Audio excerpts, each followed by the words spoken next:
After the sentence came down, Austin Metcalf's father was asked a question that many people had been waiting to hear. Was he satisfied? Karmelo Anthony had been sentenced to 35 years in prison. The courtroom had already heard the verdict. The punishment had already been announced. For some people watching from the outside, that number may have sounded like the final answer. But for Jeff Metcalf, there was no number that could ever be enough. When he was asked if he was satisfied with how everything had ended, his answer was simple: no. Then he made it clear that 35 years was not enough. But what he said next explained the real heartbreak behind his answer. It's never about the number. That one line is the part people need to sit with, because for a grieving father, this was not about choosing between 35 years, 99 years, or life in prison. No sentence could give him what he wanted. No jury decision could put his family back the way it was. No courtroom result could undo what happened on that rainy Tuesday morning in April of 2025. Jeff Metcalf said satisfaction would be watching Austin walk through his door and hug him. And that is the truth at the center of this entire case. Austin Metcalf is not coming home. For months, this case has been surrounded by noise. There have been arguments about race, arguments about the trial, arguments about the jury, arguments about the appeal, arguments about the fundraiser, and arguments outside the courthouse. People have taken sides. Social media has turned the case into a battlefield. Some people have focused on Karmelo Anthony's sentence. Others have focused on whether the process was fair. But beneath all of that is one family living with a permanent absence. Austin was 17 years old. He went to a track meet and never came home. His father is still waking up without him. His mother is still living with the loss. His twin brother, Hunter, is still facing every morning without the person who had been beside him his entire life. That is why Jeff's answer mattered so much. He was not speaking like someone hungry for revenge. He was speaking like a father who knows that even the harshest sentence would still leave the most important thing unchanged. Austin is gone, and no number can repair that. What made Jeff's interview even more striking was that he did not speak only with anger. He spoke with grief, but also with a level of restraint that surprised many people. He said he actually felt sorry for Karmelo Anthony. That is not something everyone expected to hear from the father of the boy Karmelo was convicted of murdering. Jeff explained that he had never been to prison and could not imagine what that life is like. He said he would not wish prison on anyone, but that did not mean he believed Karmelo should avoid accountability. Jeff was clear. He said it was unfortunate that Karmelo chose the decision to take his son's life, but he also said Karmelo had to answer for it. That is an important distinction. Feeling sorry for someone does not mean excusing what happened. Forgiveness does not mean pretending there was no harm. Compassion does not erase responsibility. Jeff said his forgiveness was for himself. He explained that he did not want to carry rage and hate. He made it clear that forgiveness did not excuse Karmelo's actions. That is a difficult thing to say after losing a child, and it is even more difficult to live. Jeff also spoke directly about the Anthony family. This was where his tone became firmer. He said they needed to teach their son about accountability. He said Karmelo never showed remorse and never apologized. That point is painful because remorse matters deeply to families who are grieving. It does not bring the person back, but can change how the loss is carried. When there is no apology, no visible remorse, and no direct acknowledgement, the wound can feel even heavier. Jeff also revealed that the Anthony family had him removed from a press conference. He said he went there to show the world that the families could come together. He wanted to show that the case did not have to become a racial issue. He wanted to make a statement about shared humanity in the middle of a tragedy that had already divided so many people. But instead of standing together, he said he was removed. That moment clearly stayed with him. From the beginning, Jeff said this was not about race. He said it was about right and wrong. He said people are human, and that everyone bleeds the same. Then he said something that may become one of the most remembered lines from his interview. The world needs more kind people in it, and if you can't find one, be one. That came from a father whose son was killed, a father who had lived through the stabbing, the court process, the public arguments, the harassment, the threats, and the sentencing. After all of that, he was still talking about kindness. Not because he was satisfied, not because he was no longer hurting, but because he did not want hate to become the final word over his son's life. And that brings us to Hunter Metcalf. Because if Jeff's grief is the grief of a father, Hunter's grief is something different. It is the grief of a twin. Hunter was born 2 minutes after Austin. 2 minutes. They were not only brothers. They were teammates, classmates, and best friends. They trained together. They competed together. They showed up to track meets side by side. And on April 2nd, 2025, Hunter was there when everything happened. He was inside that world of students, rain, tense, and tension when the confrontation started. He later described the whole altercation as happening in under 30 seconds. Under 30 seconds from a seating dispute to a fatal stabbing. He said he had never met Karmelo before that day. He said they asked him to move. He said Karmelo became aggressive and talked recklessly. He said Austin stepped in and told him he needed to move. Then the situation turned deadly. Hunter saw his brother fall. He ran to him, and Austin died in his arms. There's no clean way to tell that part of the story. There's no soft version of it. Hunter held his twin brother as he died at a school track meet. Later, body camera footage was played in court. On that footage, Hunter could be heard screaming for help. He cried out to God. He called Austin his best friend. He called him his twin. He begged someone to help him. That is the sound no family should ever have to hear. Jeff had to sit in that courtroom and listen to one son screaming over the other. And somehow, he had to keep going. Hunter did not attend much of the trial, but he came for the verdict. He came for the victim impact statement. He came for the moment when he could stand in that courtroom and speak about what had been taken from him. And when he spoke, he asked Karmelo to look him in the eye. Hunter Metcalf stood in that courtroom, carrying a kind of grief most people will never understand. He was not only Austin's brother. He was Austin's twin, born just 2 minutes after him. Hunter had shared a life with Austin from the very beginning.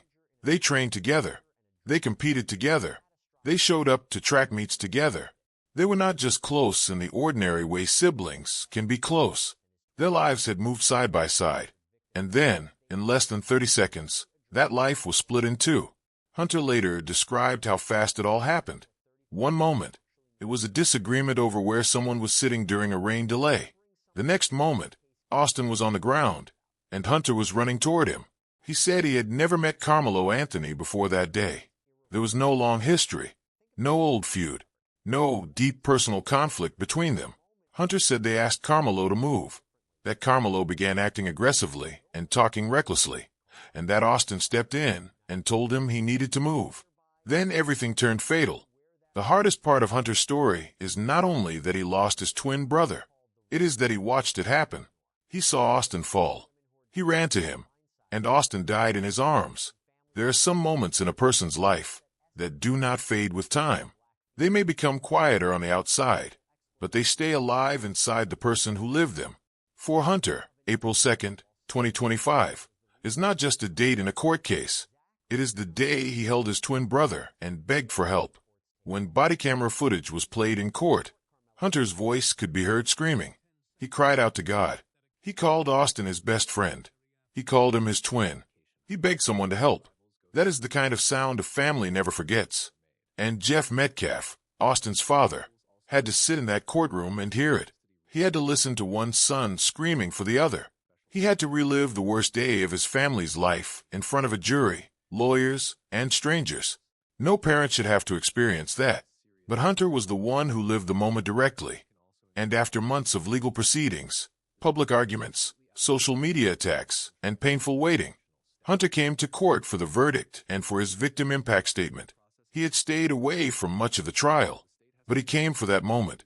He came to speak. And when he stood in front of Karmelo Anthony, he asked him to look him in the eye. He said he would respect that. But Karmelo kept his head down. Hunter spoke anyway. He told Karmelo that he still had air while Austin was 6 feet under. He said he wakes up every morning and Austin's door is still shut. That line is simple, but it says almost everything. Austin's door is still shut. For most people watching a case like this, the story becomes a timeline. First the track meet, then the stabbing, then the arrest, then the trial, then the verdict, then the sentence. But for Hunter, grief does not move like a timeline. It is not over because a jury reached a decision. It is not finished because Karmelo received 35 years. Every morning, Hunter still wakes up in a house where Austin should be. Every morning, that door is still closed. Every morning, the silence is still there. Hunter also spoke about everything Karmelo took from him. He said Karmelo took a son, a brother, a friend, and his best friend from the world. He spoke about the future Austin was supposed to have, including the life moments he would now miss. Austin was supposed to grow older. He was supposed to be there for family milestones. He was supposed to be part of Hunter's future. Hunter said Austin was supposed to become an uncle and a godfather to his children one day. That is one of the cruelest parts of losing someone young. The grief is not only about what already happened. It is also about everything that will never happen. Every future birthday, every graduation moment, every family gathering, every ordinary conversation that should have existed, all of it disappeared with Austin. And then, just weeks before sentencing, Hunter had to walk across a graduation stage without him. He accepted Austin's diploma on his behalf. That image carries a weight of its own. A twin brother walking across the stage for both of them. One graduating in person. One being honored in absence. One carrying the diploma. One never getting the chance to hold it. 19-year-old Karmelo Anthony sentenced to 35 years in prison for fatally stabbing 17-year-old Austin Metcalf at a track meet. Beside him was suddenly gone. And yet, even through the anger, even through the devastation, Hunter said he was trying to learn how to forgive. He said he had chosen God. That does not mean the pain disappeared. It does not mean he was no longer angry. It does not mean he believed the loss was somehow acceptable. It means he was trying to survive without letting hatred completely consume him. That is not easy, especially when the person he lost was not only his brother, but his twin. Jeff Metcalf later said he could not fully speak to the bond of twins because he was not a twin himself, but he had witnessed it. He had seen Austin and Hunter together, side by side, at meets, in life, in the ordinary routines of family. Now that bond has been broken in the physical sense, but not in Hunter's heart. Hunter still carries Austin with him, and that is why the sentence could never answer everything. 35 years may be the punishment. It may be the number the jury chose. It may be the legal result of the case, but it does not open Austin's door. It does not put him back on the track. It does not give Hunter his twin back. It does not give Jeff and Megan Metcalf the future they imagined for their son. The Metcalf family received a verdict. They received a sentence. They received a measure of legal closure. But grief is different from a courtroom process. A trial can end. A sentence can be handed down. But a family still has to go home. And when the Metcalf family goes home, Austin is still not there. That is the reality Hunter lives with now. A closed door. A missing voice. A twin brother gone. And a life that changed forever in less than 30 seconds.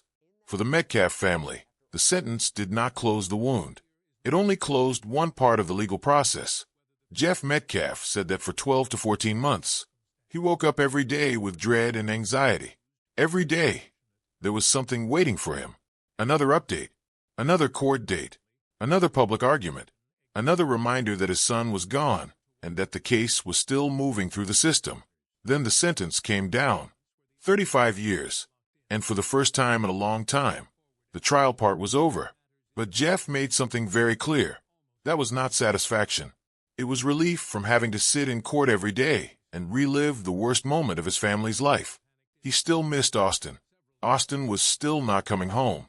The courtroom part had ended, but the grief had not. That is one of the things people often misunderstand about cases like this. The public sees a verdict and thinks the story has reached its ending. The sentence is announced. The headlines go out. The cameras move on. And people start debating whether the number was too high, too low, or just right. But for the family, the end of trial is not the end of pain. It is the beginning of a different kind of pain. The daily courtroom reliving may stop, but the empty place at home remains. The family still wakes up without Austin.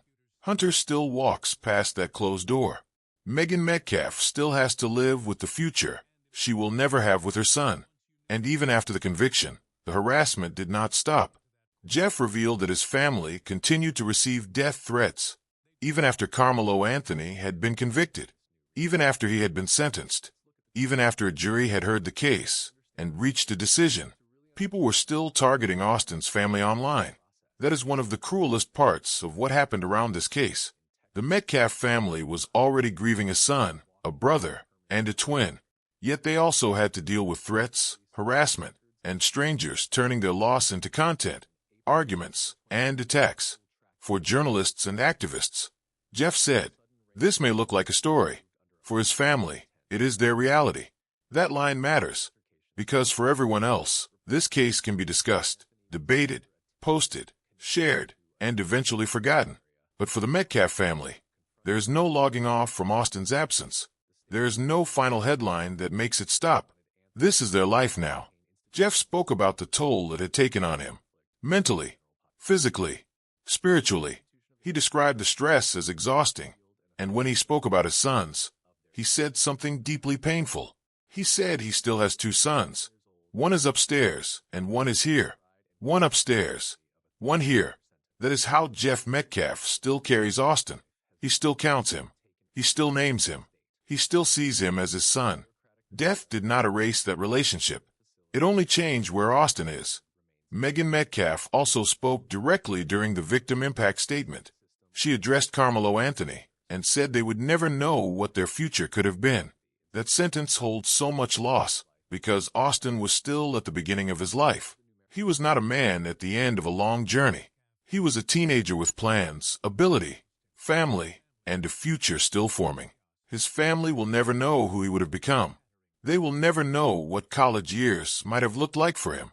They will never know what career he might have chosen. They will never know the adult version of Austin. They will never see the milestones that were supposed to come after high school. Then Megan said something that cut straight to the center of her grief. She said Karmelo was lucky he got 35 years because she had been given a life sentence without her son. A life sentence without Austin. That is how she sees it. Karmelo received a number. 35 years. A sentence with a beginning and an end, even if the end is far away. But Austin's mother received a sentence with no release date. Every birthday, every holiday, every quiet moment at home, every family photograph where Austin should be, every future moment that now comes with an empty space. That is the kind of sentence no court can reduce. Jeff's own victim impact statement was just as emotional. He said that from the day Austin first grabbed his finger, Austin had his heart with it. That is the kind of memory only a parent can carry. A baby grabbing a father's finger. A small moment that becomes a lifetime bond. And now that same father had to stand in court and speak to the person convicted of taking his son's life. Jeff told Karmelo, "We were robbed. You're going to prison." That statement was not complicated. It was a father naming what he believed had happened to his family. They were robbed of Austin, robbed of his future, robbed of the years they expected to have with him, robbed of the ordinary life they had before April 2nd, 2025. And while the court could send Karmelo to prison, it could not return what was taken. There is another layer of grief here because Austin was not only killed before graduation, his family had to move through those milestones without him. Hunter accepted Austin's diploma on his behalf just weeks before sentencing. That means the Metcalf family had to sit through a graduation ceremony where Austin should have walked. They had to watch Hunter walk for both of them. They had to carry pride and grief in the same moment. That is what loss does. It attaches itself to everything. A graduation is no longer only a graduation. It becomes a reminder of who is missing. A bedroom door is no longer only a door. It becomes a daily symbol of absence. A track meet is no longer only a sport. It becomes the place where everything changed. And that is why Jeff's interview after sentencing felt so important. He was not pretending to be fine. He was not acting like the sentence fixed everything. He said plainly that he was not satisfied. But he also refused to let hatred become the only thing left. He said he did not wish harm on anyone. He said he felt sorry for Karmelo. He said forgiveness was for him, so he would not carry rage and hate. And at the same time, he made it clear that accountability still mattered. That balance is difficult. A person can forgive and still believe consequences are necessary. A person can feel compassion and still believe the sentence was not enough. A person can refuse hate and still tell the truth about what was lost. Jeff Metcalf did all of that in one interview. And that is why his words stayed with so many people. Because he did not sound like a man who got what he wanted. He sounded like a father who knows he will never get what he wants. What he wants is Austin walking through the door. What he wants is one more hug. What he wants is the life his family had before that rainy morning in April. But Austin is gone. Hunter is still here, carrying the grief of a twin. Megan is still here, carrying what she called a life sentence, without her son. Jeff is still here, still counting both of his sons, one upstairs and one here. And the family is still being forced to live with the public weight of a case that became bigger than their private grief. That is why 35 years could never feel like enough. Because the number may punish Karmelo Anthony, but it cannot restore Austin Metcalf. While the Metcalf family was trying to live with the sentence, the Anthony family was already preparing for the next legal fight. The conviction had been handed down. The sentence was 35 years. But for Karmelo Anthony's family, the case was not over. Less than 24 hours after Karmelo was convicted and sentenced, his legal team filed a notice of appeal. That means the defense is formally asking a higher court to review the case. It does not erase the conviction. It does not pause the pain for either family. It does not mean a new trial is guaranteed. But it does mean Karmelo's legal team believes there are issues from the trial that an appellate court should examine. And alongside that appeal came another filing that immediately raised public questions. Karmelo filed what is known as a pauper oath. In that document, he described himself as a penniless, destitute, and indigent person. He said he was too poor to hire counsel to represent him on appeal. In simple terms, he was saying he could not afford a lawyer for the next stage of the case, and he needed the court to appoint one for him. On its own, that kind of filing is not unusual. Many defendants who cannot afford appellate counsel ask the court to appoint one. The legal system allows that because appeal is part of the process, and a person's ability to pursue, it should not depend only on whether they have money. But in this case, the pauper oath created immediate controversy, because Karmelo's family had previously raised a very large amount of money through an online fundraiser. The fundraiser was created on GiveSendGo, a Christian fundraising platform. It was launched on April 15, 2025, less than 2 weeks after the stabbing. The campaign was called the Help Karmelo Official Fund. It was organized by Karmelo's mother, Kala Hayes. The original goal was nearly $1.4 million, and by the time the controversy grew, the fundraiser had raised just under $634,000. That number is the reason so many people began asking questions. If nearly $634,000 had been raised for Karmelo's side, why was he now telling the court he was too poor to pay for an appeal lawyer? That is the tension at the center of this part of the story, and it has to be handled carefully, because there are confirmed facts, and then there are claims that spread online but have not been proven. Here is what became part of the public controversy. Social media users began claiming that the Anthony family used donation money to buy a $900,000 home and a brand new car. One post making that claim received nearly 60,000 likes on X and was reposted by Texas Senator Ted Cruz. That made the claim spread even further. But the specific claim that the family bought a house and car with donation funds has not been proven. Snopes reviewed the claim twice, once in 2025 and again in 2026, and found that the allegation was unverified. There was not enough evidence to confirm it. That matters, because once a claim spreads online, many people begin repeating it as if it has already been established. But in a case this serious, it is important to separate what people are saying from what has actually been confirmed. What is confirmed is that the fundraiser raised nearly $634,000. It is also confirmed that the funds were released to the Anthony family. GiveSendGo co-founder Heather Wilson said in a June 2026 statement that the funds had been released, and the platform said the money went toward legal defense and relocation. That word, relocation, is important. The Anthony family had been doxxed. Their home address had been shared online. They had received threats. Their family had been targeted. Under those circumstances, relocation was not just a convenience. It was presented as a safety issue. So the family's position was that the funds were used for legal defense and relocation. And those are not small expenses. A first-degree murder trial, especially one watched nationally, can become extremely expensive. Attorney fees, legal preparation, expert costs, court-related expenses, and the pressure of a long, public case can drain money quickly. Relocation can also cost a lot, especially when a family is moving because they believe they are in danger. So, it is possible that the money was spent in the way the family and platform described. But the public still sees a difficult picture. A family raised nearly $634,000. Then, after conviction and sentencing, Karmelo filed paperwork saying he was too poor to afford appellate counsel. The fundraiser was later taken down, and now the court is being asked to appoint him a lawyer. That is why the questions have not gone away. It may be legally possible. It may even be financially explainable. But the optics are difficult, and when a case already has this much attention, difficult optics become part of the public story. There was also another layer to the fundraising issue. Earlier fundraisers for the Anthony family had been removed by GoFundMe because of the platform's rules.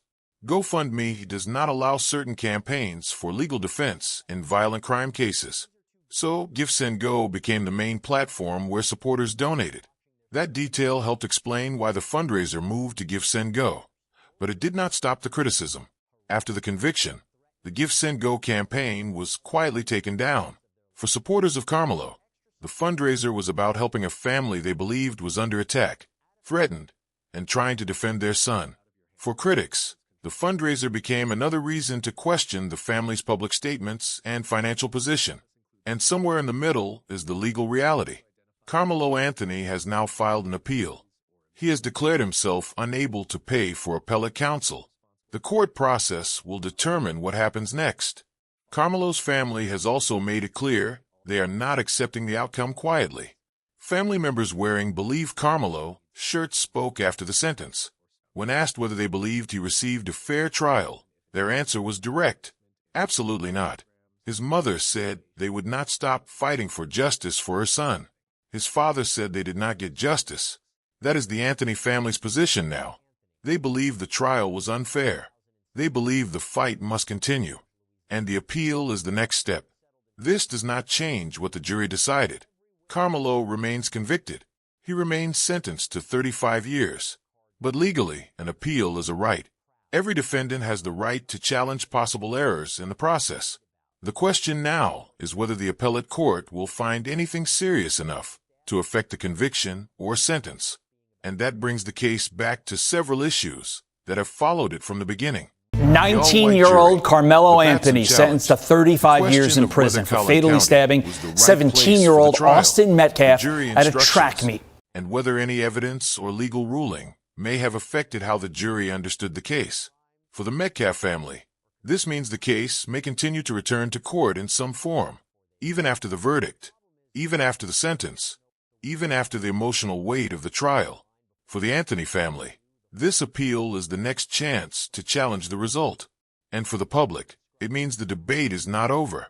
Some people see the appeal as a necessary legal step in a case surrounded by controversy. Others see it as another painful chapter for Austin's family, who have already lived through more than a year of grief, harassment, and public scrutiny. Both families are still living with the consequences. Austin Metcalf is gone. Karmelo Anthony is in prison. Jeff, Megan, and Hunter Metcalf are trying to move forward with a loss that cannot be fixed. And the Anthony family is preparing to fight a conviction they believe was unfair. The sentence may have been handed down, but the legal story is still moving. Austin never came home from that track meet. Karmelo may spend decades in prison. Two families are changed for life, and a community is left asking how something that began with rain, a tent, and a few words could end in death, prison, and grief that no sentence can satisfy. Now I want to hear from you respectfully. Do you believe 35 years was enough? Do you think the appeal has a real chance? Or do you believe the verdict and sentence should stand? Share your thoughts in the comments. But please remember that real families are still living with this case every day. If you found this breakdown helpful, like the video, subscribe to the channel, and turn on notifications for more true crime case updates and courtroom stories. Thank you for watching.